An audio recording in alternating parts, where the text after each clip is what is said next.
The background. Now that we have our sketch transferred to the drafting film and the area to paint prepped with gesso, we can begin adding our paint. We already have a pre-made colour sketch of what the final piece will look like, so it's easy to pre-mix the necessary colours in advance for the painting.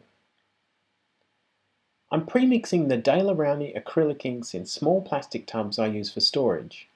I can easily seal the tubs and prevent my paints drying out. I'll also be using the Paste airbrush to apply the paint for the background. Using an airbrush will give the coverage a really nice flat look, and I can blend the gradient from the lighter tones to the darker tones smoothly. The airbrush is great for these larger areas where a softer blending of the colour is required. When starting a painting, I always have a little bit of nervousness, as it's kind of like diving into dark water. I'm not really sure what's going to happen when I start. Even though I've repeated this process hundreds of times before, each new project can present itself with its own unpredictable problems. Fortunately, making my preliminary sketches and colour guides gives me a firm foundation to work with and removes a lot of the fear of starting the painting.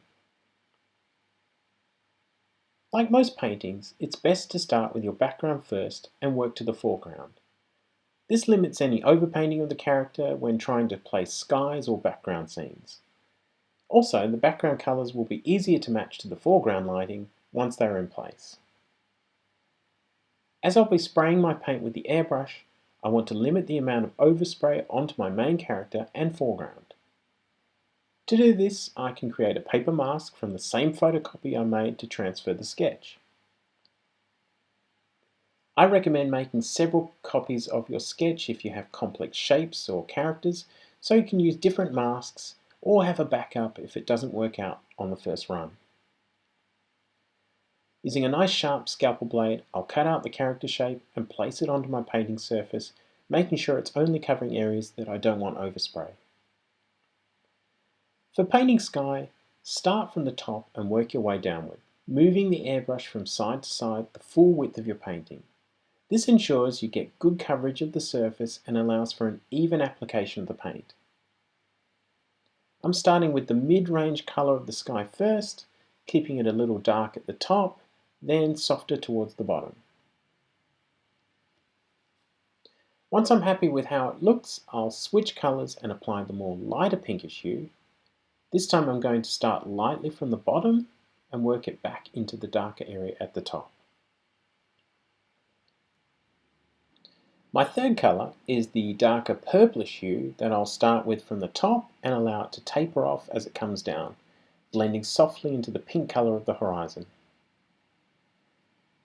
Once I'm happy with the sky, I'll remove the mask. It's not necessary, but I want to see where the dune in the background will go. One of the key features in this background is this red moon I have to the bottom right of the character. To make a nice circular shape with the airbrush, I can use the photocopy again and cut out a paper mask using the lines of the moon sketch as a guide. Then place the stencil in the right location and spray. I'm not liking the hard edges of the moon, so I can freehand spray around the edges to soften it, giving the background more of a softer focus, which will keep our attention more on the main character in the foreground, which we will look at in the next part of this lesson.